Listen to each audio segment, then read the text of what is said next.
Hallelujah. ਅੱਜ ਇੱਕ ਵਾਰ ਫਿਰ ਆਪ ਸਭ ਦਾ ਸਵਾਗਤ ਹੈ ਅੱਜ ਦੇ ਸੰਡੇ ਸਰਵਿਸ ਦੇ ਵਿੱਚ।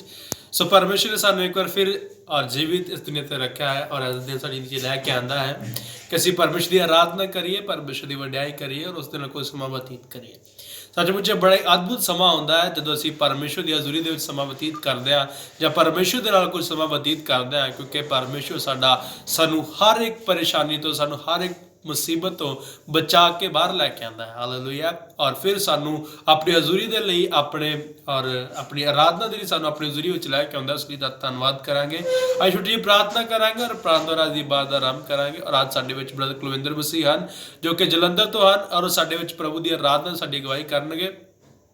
ਆਏ ਅਸੀਂ ਉਹਨਾਂ ਨੂੰ ਪ੍ਰਭੂ ਦੇ ਵਿੱਚ ਦਿਆਂਗੇ ਔਰ ਆਰਾਧਨਾ ਦੇ ਵੱਲ ਜਾਵਾਂਗੇ। ਅਸੀਂ ਪ੍ਰਾਰਥਨਾ ਕਰਾਂਗੇ।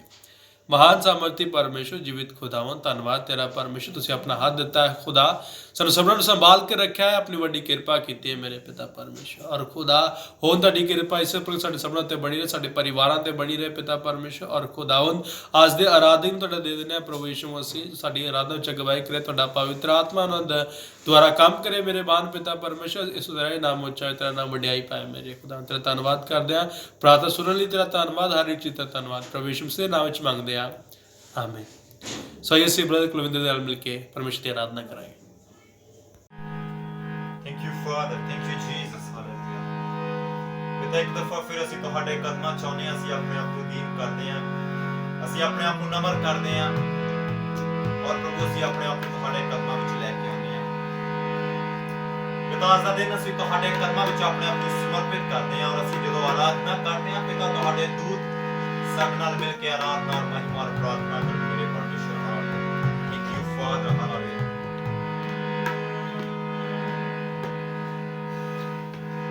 मेरे दिल में इस कदर तू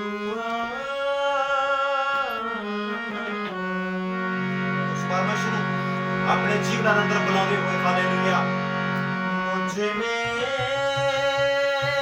कमी रहना ਉਸ ਆਪਣੇ ਜੀਵਨ ਅੰਦਰ ਬੁਲਾਉਂਦੇ ਹੋਏ, ਕਿਉਂਕਿ ਜਦੋਂ ਯਿਸੂ ਮਸੀਹ ਸਾਡੇ ਜੀਵਨ ਚ ਆ ਜਾਂਦਾ ਆ ਸਾਡੇ ਜੀਵਨ ਬਦਲ ਜਾਂਦੇ ਆ। ਜਦੋਂ ਯਿਸੂ ਮਸੀਹ ਸਾਡੀਆਂ ਜ਼ਿੰਦਗੀਆਂ ਵਿੱਚ ਆ ਜਾਂਦਾ ਆ ਸਾਡੀਆਂ ਜ਼ਿੰਦਗੀਆਂ ਬਦਲ ਜਾਂਦੀਆਂ ਆ। ਇਸ ਲਈ ਆਈਏ ਅੱਜ ਯਿਸੂ ਮਸੀਹ ਨੂੰ ਆਪਣੇ ਜੀਵਨ ਅੰਦਰ ਲੈਂਦੇ ਹੋਏ ਹਾਲੇਲੂਇਆ। अपनी हजूरी से मेरे खुदा, अपनी हजूरी से मेरे खुदा,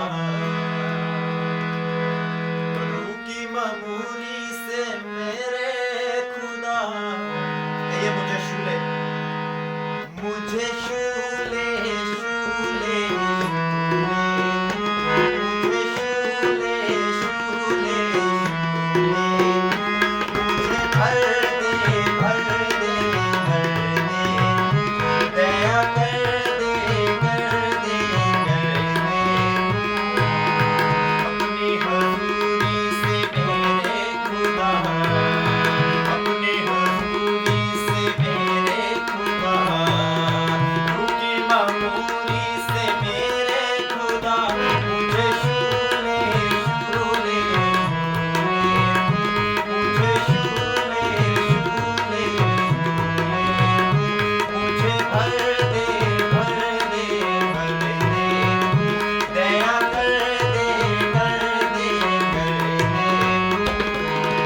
मेरे वचन हृदय में भरूं, जो तू ना चाहे मैं वो ना करूं।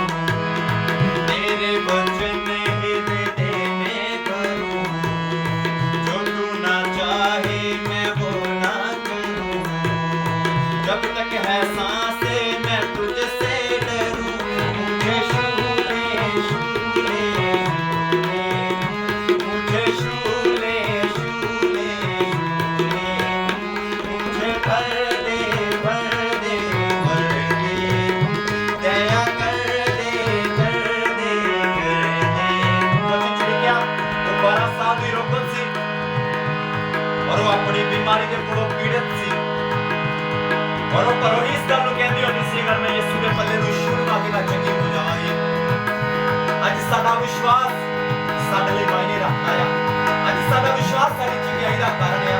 ਅੱਜ ਸਾਡਾ ਵਿਸ਼ਵਾਸ ਸਾਡੀ ਆਤਮਿਕ ਤਰੱਕੀ ਦਾ ਕਾਰਨ ਹੈ। ਇਸ फिर विश्वास करिए जिस तरह उस 12 साल के लोगों ने विश्वास किया था। हालेलुया। तेरे वचन हृदय में करूं, जो तू ना चाहे मैं वो ना करूं। तेरे वचन हृदय में करूं, जो तू ना चाहे मैं वो ना करूं। जब तक है सांसें मैं तुझसे डरूं, मुझे शूले शूले शूले, मुझे शूले शूले शूले, मुझे भर दे भर दे भर दे तू। उजड़ा हुआ एक आंगन हूँ मैं, टूटा हुआ एक दर्पण हूँ मैं। उजड़ा हुआ एक आंगन हूँ मैं, टूटा हुआ एक दर्पण हूँ मैं। 12 बरस की रोगन हूँ मैं, मुझे शूले शूले शूले, मुझे शूले शूले शूले, मुझे भर दे भर दे भर दे, दया कर दे कर दे कर दे। मैनू दुनिया गल्लां तू सिखा दे नासरे, मैनू दुनिया गल्लां तू सिखा दे नासरे, ओ मैनू दुनिया गल्लां तू सिखा दे नासरे। तू सच्चाई नाल तेनू वलिया मां मैं, ਜਦੋਂ ਤੱਕ ਜ਼ਿੰਦਗੀ ਤੇਰੇ ਗੀਤ ਗਾਵਾਂ ਮੈਂ। ਤੂੰ ਸੱਚਾਈ ਨਾਲ ਤੈਨੂੰ ਵਡਿਆਵਾਂ ਮੈਂ, ਜਦੋਂ ਤੱਕ ਜ਼ਿੰਦਗੀ ਤੇਰੇ ਗੀਤ ਗਾਵਾਂ ਮੈਂ।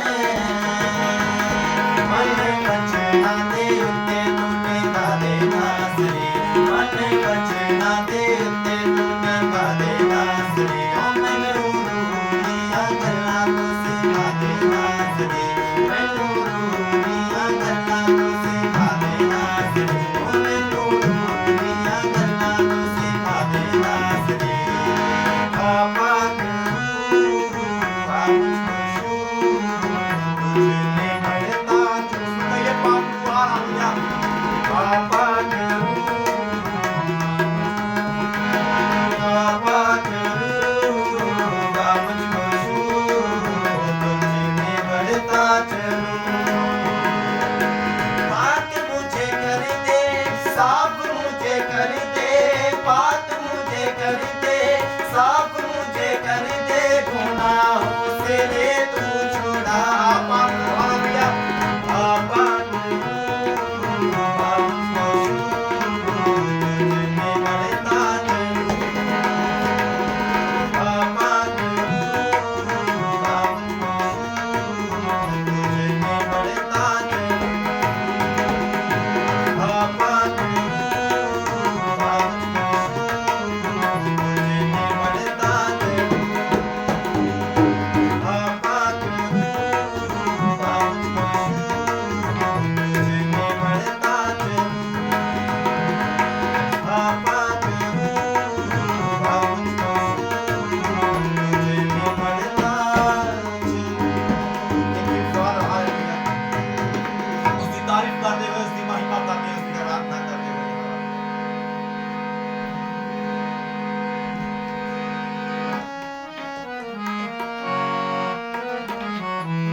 अपने हृदय ਨੂੰ ਪਰਮੇਸ਼ਰ ਦੇ ਅੱਗੇ ਸਮਰਪਿਤ ਕਰਦੇ ਹੋਏ उसकी तारीफ करते हुए hallelujah. Thank you Father, hallelujah। मेरा गीत है दाऊद कहता, आओ ਅਸੀਂ ਮਿਲ ਕੇ ਪਰਮੇਸ਼ਰ ਦੀ ਮਹਿਮਾ ਦੇ ਲਈ ਇੱਕ ਨਵਾਂ ਗੀਤ ਗਾਈਏ। ਹਾਲੇਲੂਇਆ। उसकी आराधना करिए, उसकी महिमा करिए। दाऊद एवरी डे परमेश्वर ਦੀ ਮਹਿਮਾ ਵਿੱਚ ਬਣਿਆ ਰਹਿੰਦਾ ਸੀ। एवरी डे दाऊद परमेश्वर ਦੇ ਆਨੰਦ ਵਿੱਚ, ਪਰਮੇਸ਼ਰ ਦੇ ਮਸਾ ਵਿੱਚ ਬਣਿਆ ਰਹਿੰਦਾ ਸੀ। ਸਾਨੂੰ ਵੀ ਜ਼ਰੂਰਤ ਹੈ ਅੱਜ ਪਰਮੇਸ਼ਰ ਦੇ ਮਸਾ ਵਿੱਚ ਲੈ ਜਾਣ ਦੀ। Hallelujah. Thank you father, hallelujah.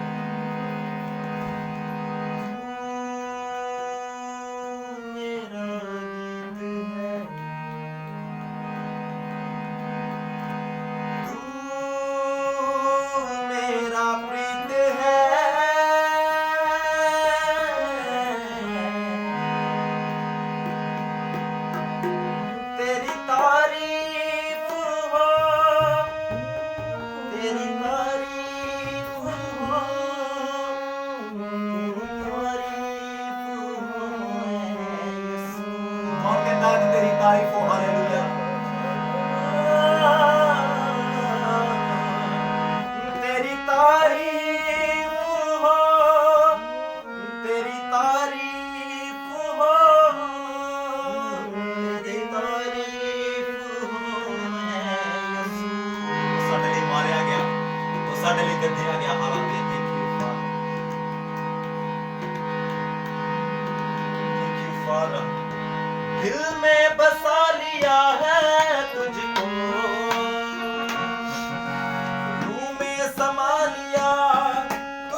ਬਹੁਤ ਬਹੁਤ ਧੰਨਵਾਦ ਬ੍ਰਦਰ ਕੁਲਵਿੰਦਰ ਜੀ।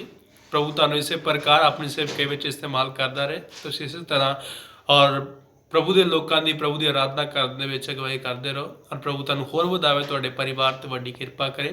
ਸੋ ਇਹ ਅਸੀਂ ਹੁਣ ਸਮਾਂ ਹੈ ਕਿ ਅਸੀਂ ਪਰਮੇਸ਼ਰ ਦੇ ਵਚਨ ਵਿੱਚ ਸੁਣੀਏ, ਕਿਉਂਕਿ ਕਿਸੇ ਵੀ ਇਬਾਦਤ ਦਾ ਜਿਹੜਾ ਅਹਿਮ ਪੜਾਅ ਹੈ ਉਹ ਪਰਮੇਸ਼ਰ ਦੀ ਆਵਾਜ਼ ਹੈ ਜੋ ਪਰਮੇਸ਼ਰ ਆਪਣੇ ਲੋਕਾਂ ਦੇ ਲਈ ਘੱਲਦਾ ਹੈ। ਤਾਂ ਅੱਜ ਸਾਡੇ ਵਿੱਚ ਪਰਮੇਸ਼ਰ ਦੀ ਆਵਾਜ਼ ਲੈ ਕੇ ਆ ਰਹੇ ਨੇ ਔਰ ਪ੍ਰਭੂ ਦੇ ਦਾਸ ਰੈਵਰੈਂਡ ਪਵਨ ਪੌਲ ਜੀ ਜੋ ਗੁਰਦਾਸਪੁਰ ਤੋਂ ਹਨ, ਉਹ ਪਰਮੇਸ਼ਰ ਦੇ ਵਚਨ ਨੂੰ ਸਾਡਾ ਸਾਂਝਾ ਕਰਨਗੇ। ਸੋ ਇਸ ਉਹਨਾਂ ਦੀ ਪ੍ਰਾਰਥਨਾ ਕਰਾਂਗੇ, ਉਹਨਾਂ ਨੂੰ ਪ੍ਰਭੂਤਾ ਵਿੱਚ ਦਿਆਂਗੇ ਔਰ ਉਹ ਸਾਡੇ ਨਾਲ ਪ੍ਰਭੂ ਦੀਆਂ ਗੱਲਾਂ ਨੂੰ ਸਾਂਝਾ ਕਰਨਗੇ। ਅਸੀਂ ਉਹਨਾਂ ਨੂੰ ਆਪਣੀ ਜ਼ਿੰਦਗੀ ਗ੍ਰਹਿਣ ਕਰਾਂਗੇ ਔਰ ਉਹਨਾਂ ਦੁਆਰਾ ਚੱਲਣ ਦੀ ਕੋਸ਼ਿਸ਼ ਕਰਾਂਗੇ। ਇਹ ਅਸੀਂ ਪ੍ਰਾਰਥਨਾ ਕਰਾਂਗੇ। ਮਹਾਨ ਸਾਮਰਥੀ ਜੀਵਿਤ ਖੁਦਾਵੰਦ, ਤੁਹਾਡਾ ਧੰਨਵਾਦ ਹੈ ਹਰ ਇੱਕ ਚੀਜ਼ ਦੇ ਲਈ ਪ੍ਰਭੂ। ਖੁਦਾਵੰਦ ਪ੍ਰਭੂ, ਸਾਨੂੰ ਪੂਰਾ ਵਿਸ਼ਵਾਸ ਹੈ ਖੁਦਾ ਸਾਡੀ ਕੀਤੀ ਗਈ ਆਰਾਧਨਾ ਤੁਹਾਨੂੰ ਪਸੰਦ ਆਈ ਹੈ ਮੇਰੇ ਪਿਤਾ ਪਰਮੇਸ਼ਵਰ। ਔਰ ਖੁਦਾਵੰਦ ਪ੍ਰਭੂ ਤਮਾਮ ਸੁਣਨ ਵਾਲਿਆਂ ਤੇ ਆਪਣੀ ਵੱਡੀ ਕਿਰਪਾ ਕਰਨੀ, ਫਜ਼ਲ ਦੇਣਾ ਪਰਮੇਸ਼ਵਰ। ਔਰ ਪ੍ਰਾਰਥਨਾ ਹੈ ਤੁਹਾਡੇ ਪ੍ਰਭੂ ਜੀ ਦਾਸ ਦੇ ਲਈ ਖੁਦਾ, ਜੋ ਤੁਹਾਡੀ ਆਵਾਜ਼ ਨੂੰ ਲੈ ਕੇ ਸਾਡੇ ਤੱਕ ਪਹੁੰਚ ਰਿਹਾ ਹਨ ਖੁਦਾ ਪ੍ਰਭੂ ਜੀ, ਉਹਨਾਂ 'ਤੇ ਵੱਡੀ ਕਿਰਪਾ ਕਰਨੀ ਮੇਰੇ ਪਿਤਾ ਪਰਮੇਸ਼ਵਰ। ਉਹਨਾਂ 'ਤੇ ਰਹਿਮ ਫਜ਼ਲ ਵਾਲਾ ਹੱਥ ਦੇਣਾ ਮੇਰੇ ਖੁਦਾਵੰਦਾ। ਹੋਰ ਤੁਹਾਡੀ ਵੱਡੀ ਕਿਰਪਾ ਉਹਨਾਂ 'ਤੇ ਬਣੀ ਰਹੇ ਪਿਤਾ ਪਰਮੇਸ਼ਵਰ, ਉਹਨਾਂ ਦੇ ਪਰਿਵਾਰ 'ਤੇ ਬਣੀ ਰਹੇ ਪ੍ਰਭੂ ਜੀ। ਔਰ ਖੁਦਾਵੰਦ ਆਪਣੀ ਆਤਮਾ ਦਾ ਦੂਣਾ ਅਭਿਸ਼ੇਕ ਦੇ ਕੇ ਇਸਤੇਮਾਲ ਕਰਨਾ ਪਰਮੇਸ਼ਵਰ। ਇਸ ਤੋਂ ਤੇਰਾ ਹੀ ਨਾਮ ਉੱਚਾ ਹੋਏ, ਤੇਰਾ ਨਾਮ ਵਡਿਆਈ ਪਾਏ, ਕੇਵਲ ਤੇਰੇ ਨਾਮ ਨੂੰ ਮਹਿਮਾ ਮਿਲੇ ਪਿਤਾ ਪਰਮੇਸ਼ਵਰ। ਤੁਹਾਡੇ ਸਾਮਰਥੀ ਨਾਮ ਪ੍ਰਭੂ ਯਿਸੂ ਮਸੀਹ ਵਿੱਚ ਮੰਗਦੇ ਹਾਂ, ਆਮੀਨ।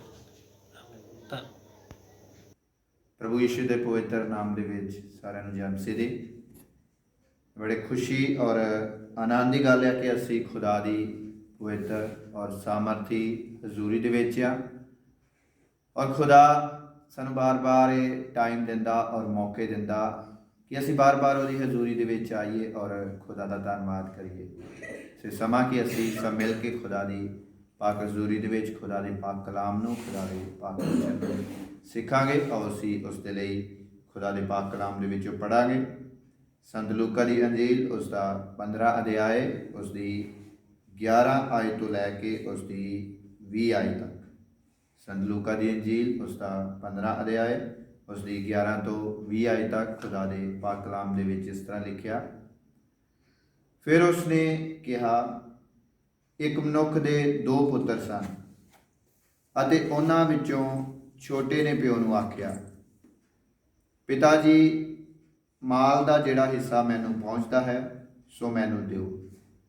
ਤਾਂ ਉਸਨੇ ਉਹਨਾਂ ਨੂੰ ਪੂੰਜੀ ਵੰਡ ਦਿੱਤੀ। ਥੋੜ੍ਹੇ ਦਿਨਾਂ ਪਿੱਛੋਂ ਛੋਟਾ ਪੁੱਤਰ ਸਭੋ ਕੁਝ ਇਕੱਠਾ ਕਰਕੇ ਦੂਰ ਦੇਸ਼ ਨੂੰ ਚਲਾ ਗਿਆ ਔਰ ਉੱਥੇ ਆਪਣਾ ਮਾਲ ਬਦ ਚੱਲਣੀ ਨਾਲ ਉਡਾ ਦਿੱਤਾ। ਜਦ ਉਹ ਸਭ ਖਰਚ ਕਰ ਚੁੱਕਿਆ ਤਾਂ ਦੇਸ਼ ਦੇ ਵਿੱਚ ਵੱਡਾ ਕਾਲ ਪੈ ਗਿਆ ਅਤੇ ਉਹ ਮੁਹਤਾਜ ਹੋਣ ਲੱਗਾ। ਤਾਂ ਉਹ ਉਸ ਦੇਸ਼ ਦੇ ਕਿਸੇ ਰਹਿਣ ਵਾਲੇ ਦੇ ਕੋਲ ਜਾ ਰਿਹਾ ਅਤੇ ਉਹਨੇ ਉਹਨੂੰ ਆਪਣੇ ਖੇਤਾਂ ਵਿੱਚ ਸੂਰਾਂ ਦੇ ਚਾਰਨ ਲਈ ਘੱਲਿਆ। ਔਰ ਉਹ ਉਹਨਾਂ ਛਿਲੜਾਂ ਨਾਲ ਜਿਹੜੇ ਸੂਰ ਖਾਂਦੇ ਸਨ ਆਪਣਾ ਢਿੱਡ ਭਰਨਾ ਚਾਹੁੰਦਾ ਸੀ, ਪਰ ਕਿੰਨੇ ਉਹਨੂੰ ਕੁਝ ਨਾ ਦਿੱਤਾ। ਪਰ ਉਹਨੇ ਸੁਰਤ ਵਿੱਚ ਆਣ ਕੇ ਕਿਹਾ, ਭਈ ਮੇਰੇ ਪਿਓ ਦੇ ਕਿੰਨੇ ਹੀ ਕਾਮਿਆਂ ਲਈ ਵਾਫਰ ਰੋਟੀਆਂ ਹਨ ਅਤੇ ਮੈਂ ਇੱਥੇ ਭੁੱਖਾ ਮਰਦਾ ਹਾਂ। ਮੈਂ ਉੱਠ ਕੇ ਆਪਣੇ ਪਿਓ ਕੋਲ ਜਾਵਾਂਗਾ ਅਤੇ ਉਹਨੂੰ ਆਖਾਂਗਾ, ਪਿਤਾ ਜੀ, ਮੈਂ ਅਸਮਾਨ ਦੇ ਵਿਰੋਧ ਤੇ ਤੁਹਾਡੇ ਅੱਗੇ ਗੁਨਾਹ ਕੀਤਾ ਹੈ। ਹੁਣ ਮੈਂ ਇਸ ਯੋਗ ਨਹੀਂ ਜੋ ਫਿਰ ਤੁਹਾਡਾ ਪੁੱਤਰ ਸਦਾਵਾਂ। ਮੈਨੂੰ ਆਪਣੇ ਕਾਮਿਆਂ ਵਿੱਚੋਂ ਇੱਕ ਜਿਹਾ ਰੱਖ ਲਓ। ਸੋ ਉਹ ਉੱਠ ਕੇ ਆਪਣੇ ਪਿਤਾ ਕੋਲ ਗਿਆ, ਪਰ ਉਹ ਅਜੇ ਦੂਰ ਹੀ ਸੀ ਕਿ ਉਹਦੇ ਪਿਤਾ ਨੇ ਉਹਨੂੰ ਡਿੱਠਾ ਅਤੇ ਉਸ ਨੂੰ ਤਰਸ ਆਇਆ ਔਰ ਦੌੜ ਕੇ ਗਲੇ ਲਾ ਲਿਆ ਅਤੇ ਉਸ ਨੂੰ ਚੁੰਮਿਆ। ਇਹ ਖੁਦਾ ਦਾ ਪਾਕ ਵਚਨ ਹੈ। ਖੁਦਾ ਦੇ ਵਚਨ ਦੇ ਪੜ੍ਹੇ ਔਰ ਸੁਣੇ ਜਾਣ ਤੇ ਪਰਮੇਸ਼ਰ ਆਸ਼ੀਸ਼ ਅਤੇ ਬਰਕਤ ਦੇ। ਆਮੀਨ, ਹਾਲੇਲੂਇਆ। ਖੁਦਾ ਦੇ ਪਾਕ ਕਲਾਮ ਦੇ ਵਿੱਚੋਂ ਅਸੀਂ ਯਿਸੂ ਮਸੀਹ ਦੇ ਦੁਆਰਾ ਦਰਸਾਏ ਗਏ ਇੱਕ ਦ੍ਰਿਸ਼ਟਾਂਤ ਨੂੰ ਇਸ ਜਗ੍ਹਾ 'ਤੇ ਪੜ੍ਹਿਆ, ਜਿਸ ਜਗ੍ਹਾ 'ਤੇ ਯਿਸੂ ਮਸੀਹ ਕਹਿ ਰਹੇ ਆ ਕਿ ਇੱਕ ਮਨੁੱਖ ਦੇ 2 ਪੁੱਤਰ ਸੀਗੇ ਔਰ ਵਚਨ ਦੱਸਦਾ ਕਿ ਉਹਨਾਂ ਦੋਨਾਂ ਦੇ ਵਿੱਚੋਂ ਜੋ ਛੋਟਾ ਪੁੱਤਰ ਸੀ, ਵਚਨ ਕਹਿੰਦਾ, ਇੱਕ ਦਿਨ ਉਸਨੇ ਆਪਣੇ ਪਿਤਾ ਨੂੰ ਕਿਹਾ ਕਿ ਪਿਤਾ ਜੀ, ਮੇਰਾ ਜੋ ਮਾਲ ਬਣਦਾ, ਮੇਰਾ ਹਿੱਸਾ ਬਣਦਾ ਵਾ, ਉਹ ਤੁਸੀਂ ਮੈਨੂੰ ਦੇ ਦਿਓ। ਹੋ ਸਕਦਾ ਕਿ ਇਹ ਛੋਟਾ ਜੋ ਬੇਟਾ ਸੀਗਾ ਜਦੋਂ ਘਰ ਦੇ ਵਿੱਚ ਰਹਿ ਰਿਹਾ ਸੀਗਾ ਔਰ ਉਸਦੇ ਪਿਤਾ ਉਸਨੂੰ ਕੁਝ ਹੁਕਮ ਦਿੰਦਾ ਸੀ, ਕੁਝ ਆਗਿਆਵਾਂ ਦਿੰਦਾ ਸੀ ਜੋ ਕਿ ਉਸ ਛੋਟੇ ਬੇਟੇ ਨੂੰ ਪਸੰਦ ਨਹੀਂ ਹੋਣਗੀਆਂ। ਜਦੋਂ ਘਰ ਵਿੱਚ ਲੇਟ ਆਉਂਦਾ ਹੋਏਗਾ ਉਹਦਾ ਪਿਤਾ ਉਸ ਨੂੰ ਟਾਈਮ ਦੇ ਨਾਲ ਆਉਣ ਦੇ ਲਈ ਬੋਲਦਾ ਹੋਏਗਾ। ਜਦੋਂ ਕੁਝ ਗਲਤੀ ਕਰਦਾ ਹੋਏਗਾ ਉਹਦਾ ਪਿਤਾ ਉਸ ਨੂੰ ਜ਼ਰੂਰ ਡਾਂਟਦਾ ਹੋਏਗਾ। ਔਰ ਜੋ ਕਿ ਉਹ ਛੋਟੇ ਬੇਟੇ ਨੂੰ ਹੋ ਸਕਦਾ ਕਿ ਉਹ ਸਭ ਪਸੰਦ ਨਹੀਂ ਸੀਗਾ ਕਿ ਉਸ ਦਾ ਪਿਤਾ ਉਸ ਨੂੰ ਟਾਈਮ ਦੇ ਨਾਲ ਆਉਣ ਦੇ ਬੋਲੇ, ਉਹਨੂੰ ਕੋਈ ਗਲਤੀ ਦੇ ਉੱਤੇ ਡਾਂਟੇ। ਔਰ ਜੋ ਕਿ ਇੱਕ ਹੋ ਸਕਦਾ ਸੰਸਾਰਿਕ ਚਕਾਚੌਂਧ ਨੂੰ ਦੇਖ ਕੇ ਉਹ ਛੋਟਾ ਬੇਟਾ ਉਸ ਦੇ ਵੱਲ ਆਕਰਸ਼ਿਤ ਵੀ ਸੀਗਾ, ਔਰ ਜਿਸ ਦੇ ਲਈ ਉਹ ਆਪਣੇ ਪਿਤਾ ਦੇ ਘਰ ਦੇ ਵਿੱਚ ਹੁਣ ਰਹਿਣਾ ਨਹੀਂ ਸੀ ਚਾਹੁੰਦਾ। ਔਰ ਜਿਸ ਦੇ ਲਈ ਵਿੱਚ ਖੁਦਾ ਦਾ ਪਾਕ ਕਲਾਮ ਕਹਿੰਦਾ, ਉਸਨੇ ਇੱਕ ਦਿਨ ਆਪਣੇ ਪਿਤਾ ਨੂੰ ਕਿਹਾ ਕਿ ਪਿਤਾ ਜੀ, ਜੋ ਮੇਰਾ ਹਿੱਸਾ ਬਣਦਾ ਵਾ, ਜੋ ਮੇਰਾ ਪੈਸਾ ਬਣਦਾ, ਜੋ ਮੇਰੀ ਜਾਇਦਾਦ ਬਣਦੀ ਆ, ਤੁਸੀਂ ਉਸ ਦੇ ਵਿੱਚੋਂ ਮੇਰਾ ਜੋ ਬਣਦਾ ਉਹ ਮੈਨੂੰ ਦੇ ਦਿਓ। ਬਹੁਤ ਵਾਰ ਅਸੀਂ ਵੀ ਜਦ ਖੁਦਾ ਦੇ ਨਾਲ ਚੱਲਦੇ ਆ, ਖੁਦਾ ਦੇ ਨਾਲ ਵੱਧ ਰਹੇ ਹੁੰਦੇ ਆ, ਔਰ ਖੁਦਾ ਵੀ ਬਹੁਤ ਵਾਰ ਸਾਨੂੰ ਕੁਝ ਅਜਿਹੇ ਹੁਕਮ ਦਿੰਦਾ ਵਾ, ਕੁਝ ਕਲਾਮ ਦਿੰਦਾ ਵਾ, ਕੁਝ ਆਗਿਆਵਾਂ ਦਿੰਦਾ ਵਾ, ਜੋ ਕਿ ਸਾਨੂੰ ਹੋ ਸਕਦਾ ਬਹੁਤ ਵਾਰ ਸੁਣਨ ਦੇ ਵਿੱਚ ਚੰਗੀਆਂ ਜਾਂ ਵਧੀਆ ਨਹੀਂ ਲੱਗਦੀਆਂ। ਔਰ ਜਦ ਅਸੀਂ ਉਹਨਾਂ ਨੂੰ ਮੰਨਣਾ ਨਹੀਂ ਚਾਹੁੰਦੇ, ਜਦ ਅਸੀਂ ਪਿਤਾ ਦੀ ਆਗਿਆ ਨੂੰ ਪੂਰਾ ਕਰਨਾ ਨਹੀਂ ਚਾਹੁੰਦੇ, ਉਸ ਸਮੇਂ ਅਸੀਂ ਵੀ ਬਹੁਤ ਵਾਰ ਇੱਕ ਛੋਟੇ ਬੇਟੇ ਦੀ ਤਰ੍ਹਾਂ ਆਪਣੇ ਪਿਤਾ ਦੇ ਘਰ ਤੋਂ ਬਾਹਰ ਜਾਣਾ ਚਾਹੁੰਦੇ ਹਾਂ। ਆਪਣੇ ਪਿਤਾ ਨੂੰ ਛੱਡਣ ਦਾ ਉਸ ਸਮੇਂ ਅਸੀਂ ਪਲਾਨ ਕਰਦੇ ਹਾਂ, ਕਿਉਂਕਿ ਪਿਤਾ ਬਾਰ-ਬਾਰ ਸਾਨੂੰ ਜਦ ਗਲਤੀ ਕਰਾਂਗੇ ਡਾਂਟੇਗਾ, ਜਦ ਅਸੀਂ ਉਹਦੇ ਹੁਕਮ ਨੂੰ ਨਹੀਂ ਮੰਨਾਂਗੇ ਬਾਰ-ਬਾਰ ਸਾਨੂੰ ਹੁਕਮ ਮੰਨਣ ਦੇ ਲਈ ਕਹੇਗਾ। ਲੇਕਿਨ ਜਦ ਅਸੀਂ ਉਸ ਨੂੰ ਮੰਨਣਾ ਨਹੀਂ ਚਾਹੁੰਦੇ, ਉਸ ਸਮੇਂ ਅਸੀਂ ਆਪਣੇ ਪਿਤਾ ਤੋਂ ਦੂਰੀ ਬਣਾ ਕੇ ਰੱਖਣਾ ਚਾਹੁੰਦੇ ਹਾਂ। ਖੁਦਾ ਦਾ ਕਲਾਮ ਸਾਨੂੰ ਇਹ ਸਿਖਾਉਂਦਾ ਕਿ ਜਦ ਉਹਨੇ ਆਦਮ ਤੇ ਹਵਾ ਨੂੰ ਬਣਾਇਆ ਇਸ ਲਈ ਕਿ ਉਹਦੇ ਨਾਲ ਸੰਗਤੀ ਕਰਨ, ਔਰ ਖੁਦਾ ਦਾ ਵਚਨ ਦੱਸਦਾ ਕਿ ਖੁਦਾ ਡੇਲੀ ਉਹਨਾਂ ਦੇ ਨਾਲ ਮਿਲਣ ਦੇ ਲਈ ਆਉਂਦਾ ਸੀ, ਗੱਲਬਾਤ ਕਰਨ ਦੇ ਲਈ ਆਉਂਦਾ ਸੀਗਾ। ਔਰ ਇਹੀ ਮਕਸਦ ਖੁਦਾ ਦਾ ਤੁਹਾਨੂੰ ਤੇ ਮੈਨੂੰ ਰਚਨ ਦੇ ਲਈ ਆ ਕਿ ਅਸੀਂ ਉਹਦੇ ਨਾਲ ਰਹੀਏ, ਉਹਦੇ ਨਾਲ ਸੰਗਤੀ ਕਰੀਏ, ਉਸ ਦੇ ਨਾਲ ਮੇਲ ਮਿਲਾਪ ਦੇ ਵਿੱਚ ਰਹੀਏ, ਉਹਦੇ ਨਾਲ ਵਧੀਆ ਰਿਸ਼ਤੇ ਵਿੱਚ ਰਹੀਏ। ਲੇਕਿਨ ਕਿਉਂਕਿ ਸੰਸਾਰ ਦੀਆਂ ਗੱਲਾਂ ਬਹੁਤ ਵਾਰ ਸਾਨੂੰ ਆਕਰਸ਼ਿਤ ਕਰਦੀਆਂ ਵਾ, ਜੋ ਕਿ ਛੋਟੇ ਬੇਟੇ ਦੇ ਜੀਵਨ ਦੇ ਵਿੱਚ ਵੀ ਹੋਇਆ। ਉਸ ਨੂੰ ਵੀ ਸੰਸਾਰ ਆਕਰਸ਼ਿਤ ਕਰ ਰਿਹਾ ਸੀ, ਜਿਸ ਕਾਰਨ ਹੁਣ ਉਹ ਆਪਣੇ ਪਿਤਾ ਦੇ ਘਰ ਦੇ ਵਿੱਚ ਨਹੀਂ ਸੀ ਰਹਿਣਾ ਚਾਹੁੰਦਾ। ਜਿਸ ਲਈ ਉਹਨੇ ਕਿਹਾ, ਮੈਂ ਹੁਣ ਆਪਣੇ ਪਿਤਾ ਦੇ ਘਰ ਨੂੰ ਛੱਡ ਕੇ ਜਾਵਾਂਗਾ। ਔਰ ਉਸ ਜਿਸ ਲਈ ਉਹਨੇ ਕਿਹਾ, ਪਿਤਾ ਜੀ, ਜੋ ਮੇਰਾ ਬਾਲ ਬਣਦਾ ਵਾ ਉਹ ਮੈਨੂੰ ਦੇ ਦਿਓ। ਜ਼ਰੂਰ ਪਿਤਾ ਨੇ ਉਹਨੂੰ ਹੋ ਸਕਦਾ ਸਮਝਾਇਆ 1 ਵਾਰ, 2 ਵਾਰ, 5 ਵਾਰ, 10 ਵਾਰ ਕਿ ਠੀਕ ਨਹੀਂ ਹੈ, ਵਧੀਆ ਨਹੀਂ ਆ। ਅਜਾ ਨਹੀਂ ਹੈ ਕਿ ਬੇਟੇ ਨੇ ਉਸ ਨੂੰ ਮੰਗਿਆ, ਆਪਣਾ ਹੱਕ ਮੰਗਿਆ, ਆਪਣਾ ਹਿੱਸਾ ਮੰਗਿਆ, ਔਰ ਪਿਤਾ ਨੇ ਆਸਾਨੀ ਨਾਲ ਕਿਹਾ ਕਿ ਠੀਕ ਹੈ, ਤੇਰਾ ਹਿੱਸਾ ਤੇ ਤੂੰ ਲੈ ਜਾ। ਜ਼ਰੂਰ ਪਿਤਾ ਨੇ ਉਸ ਨੂੰ ਸਮਝਾਇਆ ਹੋਏਗਾ, ਉਸ ਨੂੰ ਇਹ ਕਿਹਾ ਹੋਏਗਾ ਕਿ ਇਹ ਠੀਕ ਨਹੀਂ ਆ, ਮੈਨੂੰ ਛੱਡਣਾ, ਮੇਰੇ ਤੋਂ ਅਲੱਗ ਹੋਣਾ। ਲੇਕਿਨ ਹੋ ਸਕਦਾ ਕਿ ਬੇਟਾ ਇਸ ਗੱਲ ਨੂੰ ਨਾ ਸਮਝਿਆ ਹੋਵੇ, ਔਰ ਜੋ ਕਿ ਉਹਦੇ ਲਈ ਇੱਕ ਗਲਤ ਡਿਸੀਜਨ ਸਾਬਿਤ ਹੁੰਦਾ।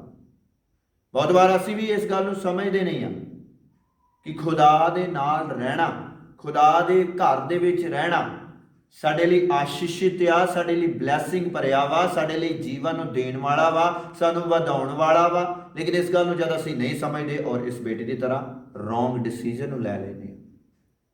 ਅਸੀਂ ਰੂਤ ਦੀ ਕਿਤਾਬ ਦੇ ਵਿੱਚ ਵੀ ਪੜ੍ਹਦੇ ਹਾਂ, ਵਚਨ ਵਿੱਚ ਲਿਖਿਆ, ਨਮੋਮੀ ਤੇ ਅਲੀ ਮਲਕ ਬੈਤਲਹਮ ਦੇ ਵਿੱਚ ਰਹਿ ਰਹੇ ਸੀਗੇ। ਜਦ ਬੈਤਲਹਮ ਦੇ ਵਿੱਚ ਅਕਾਲ ਪਿਆ ਤੇ ਉਹਨਾਂ ਨੇ ਬੈਤਲਹਮ ਨੂੰ ਛੱਡ ਕੇ ਜਾਣ ਦਾ, ਮੁਆਬ ਦੇ ਵਿੱਚ ਰਹਿਣ ਦਾ ਨਿਰਣੇ ਕੀਤਾ।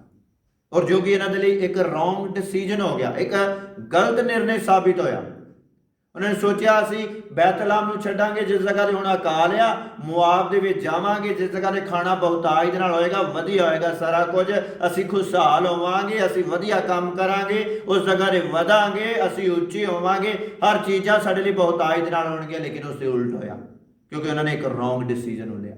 ਇਸ ਜਗ੍ਹਾ ਤੇ ਵੀ ਖੁਦਾ ਦਾ ਵਚਨ ਕੇ ਦੱਸਦਾ ਕਿ ਇਸ ਜਦ ਬੱਚੇ ਨੇ ਡਿਸੀਜਨ ਲਿਆ ਆਪਣੇ ਪਿਤਾ ਦੇ ਘਰ ਨੂੰ ਛੱਡਣ ਦਾ, ਜਾਣ ਦਾ, ਤੇ ਉਸ ਦੇ ਲਈ ਇਹ ਗਲਤ ਸਾਬਿਤ ਹੋਇਆ। ਹਮੇਸ਼ਾ ਬੈਤਲਹਮ ਨੂੰ ਛੱਡਣਾ, ਖੁਦਾ ਦੇ ਘਰ ਨੂੰ ਛੱਡਣਾ, ਪਿਤਾ ਦੇ ਘਰ ਨੂੰ ਛੱਡਣਾ, ਯਾਦ ਰੱਖਿਓ ਸਾਡੇ ਲਈ ਇੱਕ ਗਲਤ ਡਿਸੀਜਨ ਹੀ ਸਾਬਿਤ ਹੁੰਦਾ। ਅਜਿਹਾ ਹੋ ਨਹੀਂ ਸਕਦਾ ਕਿ ਤੁਸੀਂ ਘਰ ਨੂੰ ਛੱਡੋ ਖੁਦਾ ਦੇ ਔਰ ਖੁਦਾ ਦੀ ਹਜ਼ੂਰੀ ਨੂੰ ਛੱਡੋ ਔਰ ਤੁਸੀਂ ਬਲੈਸ ਹੋਵੋ। ਅਜਿਹਾ ਹੋ ਨਹੀਂ ਸਕਦਾ। ਵਚਨ ਵਿੱਚ ਲਿਖਿਆ, ਉਸਨੇ ਆਪਣੇ ਪਿਤਾ ਦੇ ਕੋਲੋਂ ਜੋ ਉਹਦਾ ਹਿੱਸਾ ਬਣਦਾ ਸੀਗਾ ਉਹ ਲਿਆ। ਔਰ ਖੁਦਾ ਦਾ ਵਚਨ ਦੱਸਦਾ ਕਿ ਉਹ ਛੋਟਾ ਬੇਟਾ ਸਭੋ ਕੁਝ ਇਕੱਠਾ ਕਰਕੇ ਦੂਰ ਦੇਸ਼ ਨੂੰ ਚਲਾ ਗਿਆ। ਆਪਣੇ ਪਿਤਾ ਦੇ ਦੇਸ਼ ਤੋਂ ਹੀ ਦੂਰ ਚਲਾ ਗਿਆ, ਆਪਣੇ ਪਿਤਾ ਦੇ ਘਰ ਤੋਂ ਇੰਨੀ ਦੂਰ ਚਲਾ ਗਿਆ ਜਿਸ ਜਗ੍ਹਾ ਤੇ ਉਹਨੂੰ ਕੋਈ ਹੁਣ ਕਹਿਣ ਵਾਲਾ ਨਹੀਂ, ਉਹਨੂੰ ਕੋਈ ਪੁੱਛਣ ਵਾਲਾ ਨਹੀਂ ਆ, ਉਹਨੂੰ ਕੋਈ ਸਮਝਾਉਣ ਵਾਲਾ ਨਹੀਂ ਆ। ਔਰ ਵਚਨ ਦੱਸਦਾ ਉਸਨੇ ਆਪਣਾ ਸਾਰਾ ਮਾਲ ਜਿਹੜਾ ਵਾ ਵੱਧ ਚਲਣੀ ਦੇ ਵਿੱਚ ਉਡਾ ਦਿੱਤਾ। ਉਸਨੇ ਕੀ ਪਲਾਨ ਕੀਤਾ? ਮੈਂ ਪਿਤਾ ਦੇ ਘਰ ਤੋਂ ਦੂਰ ਜਾਵਾਂਗਾ, ਜੋ ਮੇਰਾ ਪੈਸਾ ਹੋਏਗਾ ਵਧੀਆ ਜੀਵਨ ਬਤੀਤ ਕਰਾਂਗਾ, ਮੇਰਾ ਜ਼ਿੰਦਗੀ ਵਧੀਆ ਕੱਟੇਗੀ, ਮੈਂ ਖੁਸ਼ਹਾਲੀ ਦਾ ਜੀਵਨ ਗੁਜ਼ਾਰਾਂਗਾ, ਮੈਂ ਐਸ਼ ਦਾ ਜੀਵਨ ਗੁਜ਼ਾਰਾਂਗਾ, ਆਪਣੀ ਮਨ ਮਰਜ਼ੀ ਕਰਾਂਗਾ।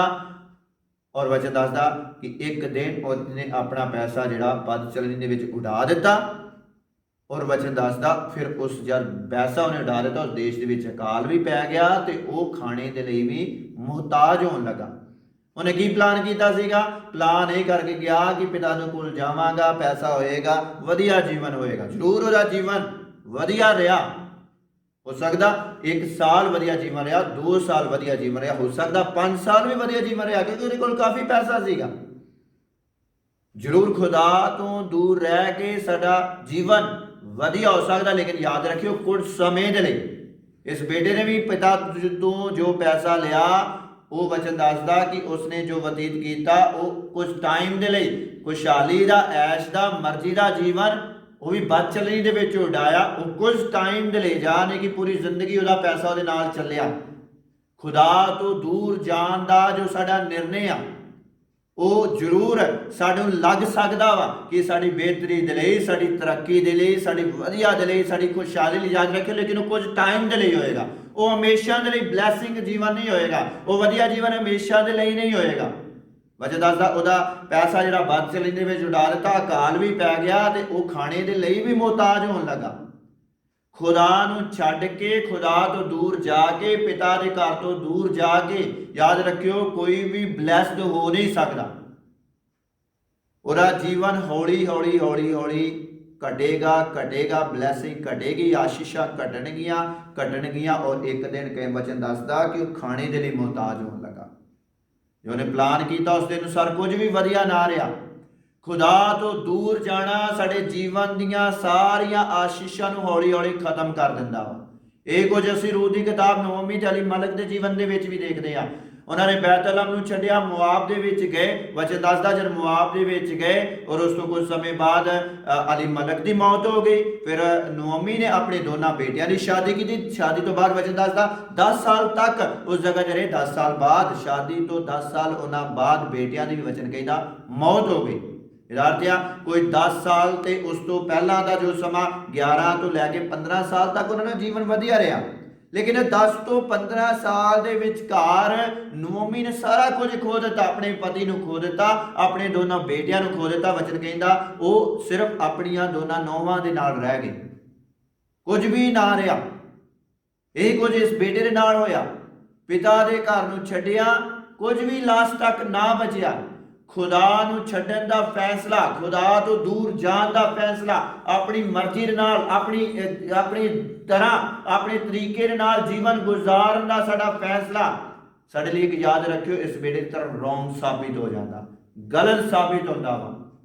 ਉਸਨੇ ਵੀ ਆਪਣੇ ਪਿਤਾ ਨੂੰ ਛੱਡਿਆ, ਉਸਦਾ ਸਾਰਾ ਕੁਝ ਖਤਮ ਹੋ ਗਿਆ। ਹੌਲੀ ਹੌਲੀ ਸਾਰਾ ਕੁਝ ਖਤਮ ਹੋ ਗਿਆ ਔਰ ਵਚਨ ਕਹਿੰਦਾ ਖਾਣੇ ਤੱਕ ਦੇ ਲਈ ਮੁਹਤਾਜ ਹੋਣ ਲੱਗਾ।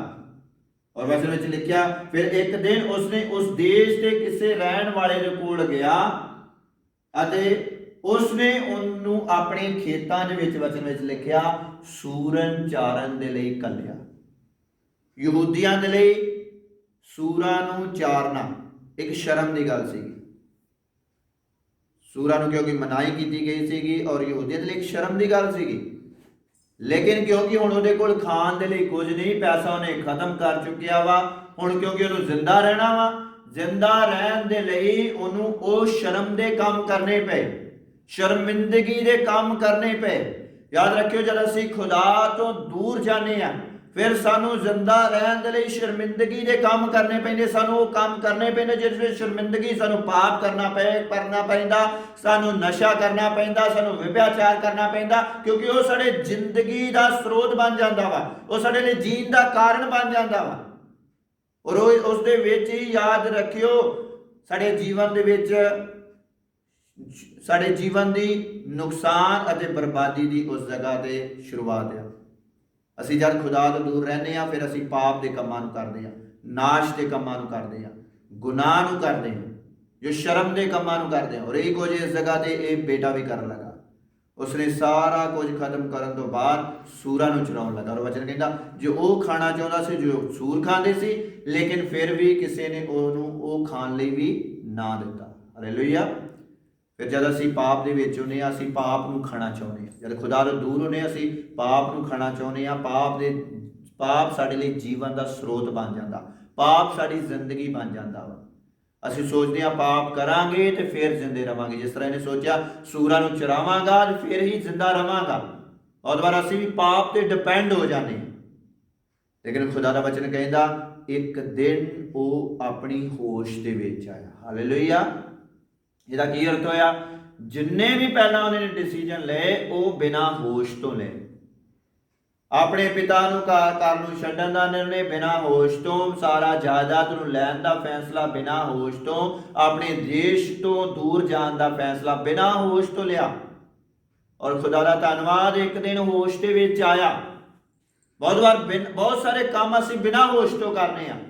ਅਸੀਂ ਖੁਦਾ ਦੇ ਪਿੱਛੇ ਬਿਨਾਂ ਹੋਸ਼ ਤੋਂ ਚੱਲਦੇ ਆ, ਖੁਦਾ ਤੋਂ ਦੂਰ ਚੱਲ ਜਾਂਦੇ ਆ ਬਿਨਾਂ ਹੋਸ਼ ਤੋਂ, ਪਾਪ ਕਰਦੇ ਆ ਬਿਨਾਂ ਹੋਸ਼ ਤੋਂ। ਔਰ ਜਦ ਸਾਰਾ ਕੁਝ ਵਚਨ ਕਹਿੰਦਾ ਖਤਮ ਹੋ ਗਿਆ ਫਿਰ ਉਹ ਹੋਸ਼ ਦੇ ਵਿੱਚ ਆਇਆ। ਹੋਸ਼ ਦੇ ਵਿੱਚ ਯਾਦ ਰੱਖਿਓ ਸਾਡਾ ਆਉਣਾ ਜ਼ਰੂਰੀ ਆ। ਹੋਸ਼ ਦੇ ਵਿੱਚ ਨਾ ਆਉਣਾ ਸਾਨੂੰ ਯਾਦ ਰੱਖਿਓ ਸਾਡੀ ਜ਼ਿੰਦਗੀ ਨੂੰ ਵੱਧ ਤੋਂ ਬੱਤਰ ਬਣਾ ਦਿੰਦਾ। ਸਾਰਾ ਕੁਝ ਅਸੀਂ ਖੋ ਦਿੰਦੇ ਆ ਜਦ ਅਸੀਂ ਹੋਸ਼ ਦੇ ਵਿੱਚ ਨਹੀਂ ਰਹਿੰਦੇ। ਇਹ ਬੱਚਾ ਹੋਸ਼ ਦੇ ਵਿੱਚ ਨਹੀਂ ਸੀਗਾ, ਇਹਨੇ ਸਾਰਾ ਕੁਝ ਖੋ ਦਿੱਤਾ। ਇਸਨੇ ਆਪਣੇ ਪਿਤਾ ਦੇ ਘਰ ਨੂੰ ਖੋ ਦਿੱਤਾ, ਅਧਿਕਾਰਾਂ ਨੂੰ ਖੋ ਦਿੱਤਾ, ਜੋ ਪੈਸਾ ਇਹਨੇ ਕਮਾਇਆ ਉਹ ਸਾਰਾ ਕੁਝ ਖੋ ਦਿੱਤਾ। ਲੇਕਿਨ ਇੱਕ ਦਿਨ ਹੋਸ਼ ਦੇ ਵਿੱਚ ਆਇਆ। ਔਰ ਹੋਸ਼ ਵਿੱਚ ਆ ਕੇ ਉਹਨੇ ਕੀ ਸੋਚਿਆ ਕਿ ਮੇਰੇ ਪਿਤਾ ਦੇ ਘਰ ਦੇ ਵਿੱਚ ਬਹੁਤ ਸਾਰੇ ਨੌਕਰ ਆ, ਨੌਕਰਾਂ ਦੇ ਕੋਲ ਖਾਣ ਦੇ ਲਈ ਵਾਫਿਰ ਖਾਣਾ ਵਾ ਔਰ ਮੈਂ ਇਸ ਜਗ੍ਹਾ 'ਤੇ ਭੁੱਖਾ ਮਰ ਰਿਹਾ। ਉਹਨੇ ਹੁਣ ਨਿਰਣੇ ਕੀਤਾ ਕਿ ਮੈਂ ਵਾਪਿਸ ਆਪਣੇ ਪਿਤਾ ਦੇ ਕੋਲ ਜਾਵਾਂਗਾ ਔਰ ਆਪਣੇ ਪਿਤਾ ਨੂੰ ਕਹਾਂਗਾ ਪਿਤਾ ਜੀ ਮੈਂ ਅਸਮਾਨ ਦੇ ਵਿਰੁੱਧ ਤੇ ਤੁਹਾਡੇ ਵਿਰੁੱਧ ਪਾਪ ਕੀਤਾ ਵਾ। ਹਾਲੇਲੂਇਆ। ਔਰ ਵਚਨ ਕਹਿੰਦਾ ਨਾ ਸਿਰਫ ਉਹਨੇ ਇਹ ਪਲਾਨ ਕੀਤਾ, ਇਹ ਯੋਜਨਾ ਕੀਤੀ, ਫਿਰ ਉਸਨੇ ਉਸ ਦੇ ਅਨੁਸਾਰ ਉਸ ਜਗ੍ਹਾ ਤੋਂ ਉੱਠ ਕੇ ਤੇ ਆਪਣੇ ਪਿਤਾ ਦੇ ਘਰ ਵੱਲ ਆਪਣੇ ਕਦਮ ਨੂੰ ਵਧਾਉਣਾ ਸ਼ੁਰੂ ਕੀਤਾ। ਹਾਲੇਲੂਇਆ। ਸਭ ਤੋਂ ਪਹਿਲਾਂ ਯਾਦ ਰੱਖਿਓ ਸਾਡਾ ਨਿਰਣੇ ਕਰਨਾ ਜ਼ਰੂਰੀ ਆ ਕਿ ਮੈਂ ਖੁਦਾ ਪਾਪ ਦੇ ਵਿੱਚ ਆ, ਮੈਂ ਗੁਨਾਹ ਦੇ ਵਿੱਚ ਆ ਔਰ ਮੈਂ ਇਸ ਤੋਂ ਬਾਹਰ ਆਉਣਾ ਚਾਹੁੰਦਾ ਵਾਂ, ਮੈਂ ਵਾਪਿਸ ਤੇਰੇ ਕੋਲ ਆਉਣਾ ਚਾਹੁੰਦਾ ਵਾਂ। ਔਰ ਨਾ ਸਿਰਫ ਨਿਰਣੇ ਕਰਨਾ, ਯਾਦ ਰੱਖਿਓ ਨਿਰਣੇ ਕਰਨ ਤੋਂ ਬਾਅਦ ਆਪਣੇ ਕਦਮ ਨੂੰ ਵਧਾਉਣਾ ਸਾਡੇ ਲਈ ਜ਼ਰੂਰੀ ਆ। ਹੁਣ ਇਹ ਬੇਟਾ ਇਸ ਜਗ੍ਹਾ 'ਤੇ ਸਿਰਫ ਪਲਾਨ ਕਰਦਾ ਰਿਹਾ ਮੈਂ ਪਿਤਾ ਦੇ ਘਰ ਦੇ ਵਿੱਚ ਜਾਵਾਂਗਾ ਔਰ ਉਸ ਦੇ ਵਿੱਚ ਹੀ ਉਹਦੇ 5 ਸਾਲ 10 ਸਾਲ ਗੁਜ਼ਰ ਜਾਣ ਤਾਂ ਉਹਦਾ ਕੋਈ ਫਾਇਦਾ ਨਹੀਂ ਆ ਪਲਾਨ ਤੇ ਨਿਰਣੇ ਕਰਨ ਦਾ। ਬਹੁਤ ਵਾਰ ਸਾਡੀਆਂ ਪਲਾਨ ਰਹਿ ਜਾਂਦੇ ਆ। ਅਸੀਂ ਪਲਾਨ ਕਰਦੇ ਮੈਂ ਖੁਦਾ ਦੇ ਘਰ ਦੇ ਵਿੱਚ ਵਾਪਿਸ ਜਾਵਾਂਗਾ, ਮੈਂ ਬਪਤਿਸਮਾ ਲਵਾਂਗਾ, ਮੈਂ ਖੁਦਾ ਦਾ ਦੇਹ ਦਾ ਅੰਗ ਬਣ ਜਾਵਾਂਗਾ, ਮੈਂ ਆਪਣੇ ਸਾਰੇ ਗੁਨਾਹਾਂ ਨੂੰ ਛੱਡ ਦੇਵਾਂਗਾ। ਲੇਕਿਨ ਬਹੁਤ ਵਾਰ ਸਾਡੇ ਪਲਾਨ ਹੀ ਰਹਿ ਜਾਂਦੇ ਆ। ਕਦੀ ਅਸੀਂ ਉਸ ਨੂੰ ਅਮਲੀ ਰੂਪ ਵਿੱਚ ਨਹੀਂ ਕਰ ਪਾਉਂਦੇ। ਲੇਕਿਨ ਵਚਨ ਖੁਦਾ ਦਾ ਕਹਿੰਦਾ ਉਸਨੇ ਨਾ ਸਿਰਫ ਸੋਚਿਆ, ਨਾ ਸਿਰਫ ਪਲਾਨ ਕੀਤਾ, ਲੇਕਿਨ ਆਪਣੇ ਪਿਤਾ ਦੇ ਘਰ ਵਿੱਚ ਵਾਪਿਸ ਜਾਣ ਦੇ ਲਈ ਆਪਣੇ ਕਦਮ ਨੂੰ ਵੀ ਵਧਾਇਆ। ਹਾਲੇਲੂਇਆ। ਖੁਦਾ ਉਹ ਆਪਣੇ ਪਿਤਾ ਦੇ ਘਰ ਨੂੰ ਵਚਨ ਕਹਿੰਦਾ ਵਾਪਿਸ ਜਾਣ ਲੱਗਾ, ਕਦਮ ਨੂੰ ਵਧਾਇਆ, ਜੋ ਕਿ ਸਾਡੇ ਲਈ ਸਭ ਤੋਂ ਮਹੱਤਵਪੂਰਨ ਆ। ਯਾਦ ਰੱਖਿਓ ਜਦ ਅਸੀਂ ਆਪਣੇ ਕਦਮ ਨੂੰ ਵਧਾਉਨੇ ਆ ਖੁਦਾ ਦੇ ਘਰ ਦੇ ਵਿੱਚ, ਖੁਦਾ ਦੇ ਕੋਲ ਵਾਪਿਸ ਜਾਣ ਦੇ ਵਿੱਚ, ਆਪਣੀ ਪੁਰਾਣੀ ਜ਼ਿੰਦਗੀ ਨੂੰ ਛੱਡਣ ਦੇ ਵਿੱਚ ਨਿਰਣੇ ਕਰਦੇ ਆ ਤਾਂ ਵਚਨ ਕਹਿੰਦਾ ਉਹਦਾ ਪਿਤਾ ਪਹਿਲਾਂ ਤੋਂ ਹੀ ਉਹਦਾ ਇੰਤਜ਼ਾਰ ਕਰ ਰਿਹਾ ਸੀਗਾ। ਹਾਲੇਲੂਇਆ। ਸਾਡਾ ਸਵਰਗੀ ਪਿਤਾ ਵੀ ਸਾਡਾ ਇੰਤਜ਼ਾਰ ਕਰਦਾ।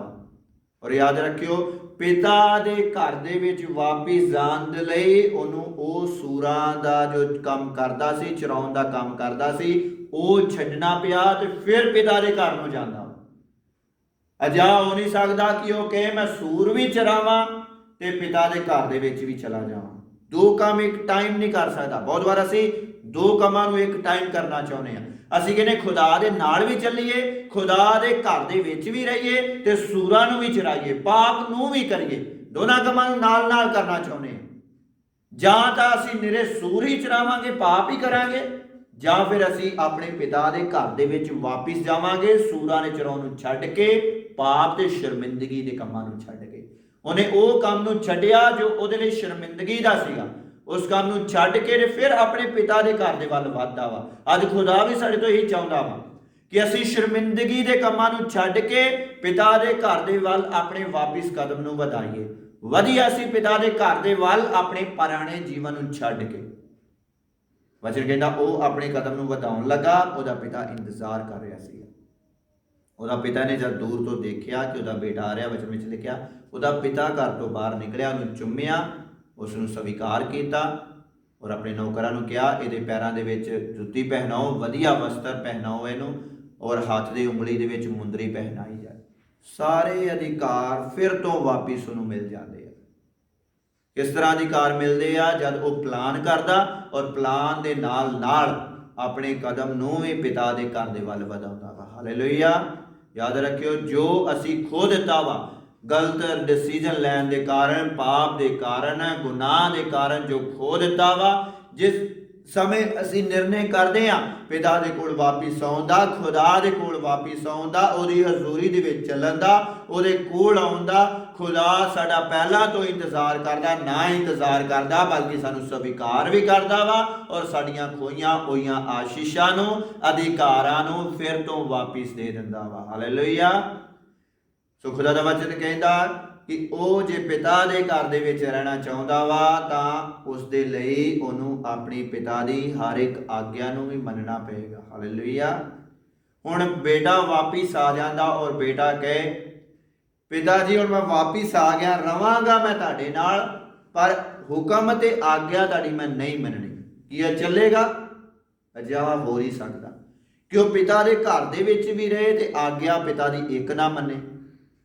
ਜੇਕਰ ਉਹਨੂੰ ਪਿਤਾ ਦੇ ਘਰ ਦੇ ਵਿੱਚ ਵਾਪਿਸ ਆਉਣਾ ਤੇ ਰਹਿਣਾ ਵਾ ਤਾਂ ਪਿਤਾ ਦੀ ਯਾਦ ਰੱਖਿਓ ਹਰ ਇੱਕ ਆਗਿਆ ਤੇ ਹੁਕਮ ਨੂੰ ਮੰਨਣਾ ਪਏਗਾ। ਇਸੇ ਤਰ੍ਹਾਂ ਜੇਕਰ ਅਸੀਂ ਵੀ ਖੁਦਾ ਦੇ ਨਾਲ ਚੱਲਣਾ ਚਾਹੁੰਦੇ ਹਾਂ, ਖੁਦਾ ਦੇ ਘਰ ਦੇ ਵਿੱਚ ਰਹਿਣਾ ਚਾਹੁੰਦੇ ਹਾਂ, ਯਿਸੂ ਮਸੀਹ ਦੇ ਨਾਲ ਨਾਲ ਰਹਿਣਾ ਚਾਹੁੰਦੇ ਹਾਂ ਤਾਂ ਉਸ ਦੇ ਲਈ ਯਾਦ ਰੱਖਿਓ ਫਿਰ ਸਾਨੂੰ ਖੁਦਾ ਦੀ ਹਰ ਇੱਕ ਆਗਿਆ ਨੂੰ ਵੀ ਮੰਨਣਾ ਪਏਗਾ, ਹੁਕਮਾਂ ਨੂੰ ਵੀ ਮੰਨਣਾ ਪਏਗਾ। ਬਿਨਾ ਆਗਿਆਕਾਰੀ, ਬਿਨਾ ਹੁਕਮ ਮੰਨੇ ਯਾਦ ਰੱਖਿਓ ਅਸੀਂ ਪਿਤਾ ਦੇ ਘਰ ਦੇ ਵਿੱਚ ਨਹੀਂ ਰਹਿ ਸਕਦੇ।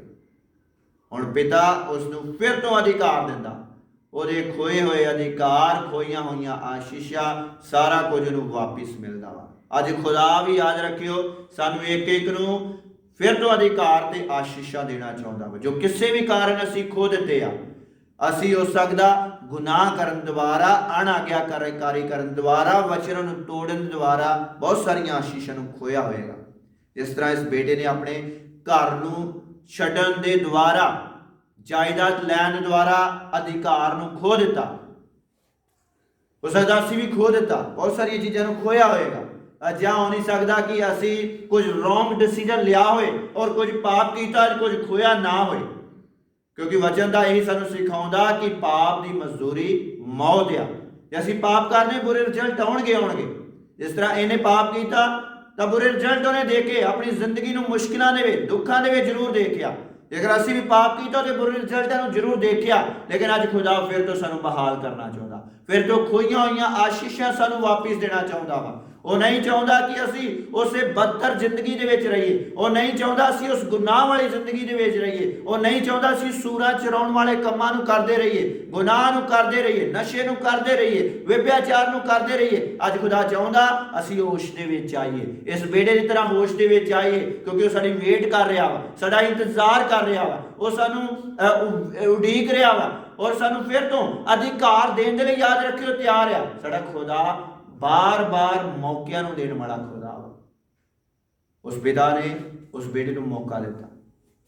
ਉਸਨੇ ਇਹ ਨਹੀਂ ਕਿਹਾ ਤੇਰੀ ਤਾਂ ਜਾਇਦਾਦ ਪਹਿਲਾਂ ਤੋਂ ਮੈਂ ਤੈਨੂੰ ਦੇ ਦਿੱਤੀ ਆ, ਔਰ ਬੇਟੇ ਦਾ ਵੀ ਜੋ ਪਲਾਨ ਸੀਗਾ, ਮੈਨੂੰ ਇੱਕ ਪਿਤਾ ਜੀ ਮੈਂ ਕਹਾਂਗਾ ਇੱਕ ਨੌਕਰ ਦੀ ਤਰ੍ਹਾਂ ਰੱਖ ਲਓ, ਔਰ ਪਿਤਾ ਨੇ ਵੀ ਨਹੀਂ ਕਿਹਾ ਕਿ ਤੈਨੂੰ ਨੌਕਰ ਦੀ ਤਰ੍ਹਾਂ ਰੱਖਾਂਗਾ, ਲੇਕਿਨ ਵਚਨ ਕਹਿੰਦਾ ਫਿਰ ਤੋਂ ਉਹਨੂੰ ਬੇਟੇ ਦੀ ਤਰ੍ਹਾਂ ਹੀ ਰੱਖਿਆ ਗਿਆ। ਅੱਜ ਖੁਦਾ ਵੀ ਸਾਨੂੰ ਆਪਣੇ ਬੇਟੇ ਤੇ ਬੇਟੀ ਦੀ ਤਰ੍ਹਾਂ ਹੀ ਰੱਖਣਾ ਚਾਹੁੰਦਾ ਵਾ। ਅੱਜ ਫਿਰ ਤੋਂ ਸਾਨੂੰ ਆਸ਼ੀਸ਼ਾਂ ਦੇਣਾ ਚਾਹੁੰਦਾ ਜੋ ਕਿਸੇ ਵਜ੍ਹਾ ਦੇ ਕਾਰਨ ਅਸੀਂ ਖੋ ਦਿੱਤੀਆਂ, ਉਹ ਅਧਿਕਾਰ ਦੇਣਾ ਚਾਹੁੰਦਾ ਜੋ ਕਿਸੇ ਵਜ੍ਹਾ ਦੇ ਕਾਰਨ ਅਸੀਂ ਖੋ ਦਿੱਤੇ ਆ, ਕਿਉਂਕਿ ਉਹ ਸਾਨੂੰ ਬਾਰ-ਬਾਰ ਸਵੀਕਾਰ ਕਰਦਾ, ਬਾਰ-ਬਾਰ ਮੌਕੇ ਦਿੰਦਾ ਵਾ।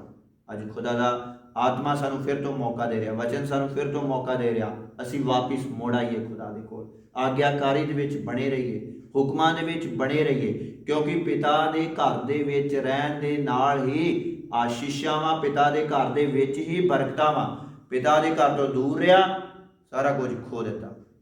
ਪਿਤਾ ਦੇ ਘਰ ਦੇ ਵਿੱਚ ਹੀ ਉਹਨੂੰ ਫਿਰ ਤੋਂ ਆਉਣਾ ਪਿਆ। ਅੱਜ ਖੁਦਾ ਵੀ ਚਾਹ ਰਿਹਾ ਉਹਦੇ ਨਾਲ ਬਣੇ ਰਵਾਂਗੇ, ਆਸ਼ੀਸ਼ਿਤ ਹੋਵਾਂਗੇ, ਬਰਕਤਾਂ ਨੂੰ ਪਾਵਾਂਗੇ। ਉਹਦੇ ਨਾਲ ਬਣੇ ਰਵਾਂਗੇ, ਅਸੀਂ ਵਧਾਂਗੇ। ਉਹਦੇ ਨਾਲ ਬਣੇ ਰਵਾਂਗੇ, ਅਸੀਂ ਨਵੀਂ ਜ਼ਿੰਦਗੀ ਦੇ ਅਧਿਕਾਰੀ ਹੋਵਾਂਗੇ। ਹਾਲੇਲੂਇਆ। ਖੁਦਾ ਇਹਨਾਂ ਵਚਨਾਂ ਦੁਆਰਾ ਸਾਨੂੰ ਸਾਰਿਆਂ ਨੂੰ ਆਸ਼ੀਸ਼ ਦੇ, ਔਰ ਅਸੀਂ ਆਪਣੀਆਂ ਅੱਖਾਂ ਨੂੰ ਬੰਦ ਕਰਾਂਗੇ, ਖੁਦਾ ਦੀ ਹਜ਼ੂਰੀ ਦੇ ਵਿੱਚ ਸਰਾਂ ਨੂੰ ਝੁਕਾਵਾਂਗੇ। ਧੰਨਵਾਦ ਸਾਮਰਥੀ ਪਿਤਾ ਇਹਨਾਂ ਪਵਿੱਤਰ ਵਚਨਾਂ ਦੇ ਲਈ, ਸਾਨੂੰ ਇਹਨਾਂ ਵਚਨਾਂ ਦੁਆਰਾ ਸਿਖਾਉਣ ਦੇ ਲਈ। ਪਿਤਾ ਜੀ, ਕਿਸ ਤਰ੍ਹਾਂ ਅਸੀਂ ਜਦ ਪਾਪ ਦੇ ਕਾਰਨ ਤੁਹਾਡੇ ਤੋਂ ਦੂਰ ਹੋ ਜਾਂਦੇ, ਅਧਿਕਾਰਾਂ ਨੂੰ ਖੋ ਦਿੰਦੇ ਹਾਂ, ਫਿਰ ਵੀ ਤੁਸੀਂ ਸਾਨੂੰ ਮੌਕਾ ਦਿੰਦੇ ਹੋ। ਪਿਤਾ ਜੀ, ਅਸੀਂ ਵਾਪਿਸ ਆਈਏ ਤੁਹਾਡੇ ਕੋਲ, ਜੇ ਅਸੀਂ ਕਿਸੇ ਵੀ ਵਜ੍ਹਾ ਦੇ ਕਾਰਨ ਦੂਰ ਚਲੇ ਗਏ ਹਾਂ, ਔਰ ਅਧਿਕਾਰਾਂ ਨੂੰ ਪਾਈਏ ਔਰ ਬਲੈਸਡ ਹੋਈਏ। ਤੁਹਾਡੇ ਨਾਮ ਦੇ ਗਵਾਹ ਠਹਿਰੀਏ। ਇੱਕ ਨੂੰ ਆਸ਼ੀਸ਼ ਦਿਓ, ਬਰਕਤ ਦਿਓ। ਦੁਆ ਮੰਗਨੇ ਸਾਡੇ ਉਦਾਰ ਕਰਤਾ ਯਿਸੂ ਮਸੀਹ ਦੇ ਨਾਮ ਵਿੱਚ, ਆਮੀਨ। ਬਹੁਤ ਬਹੁਤ ਆਸ਼ੀਸ਼ ਦੇ।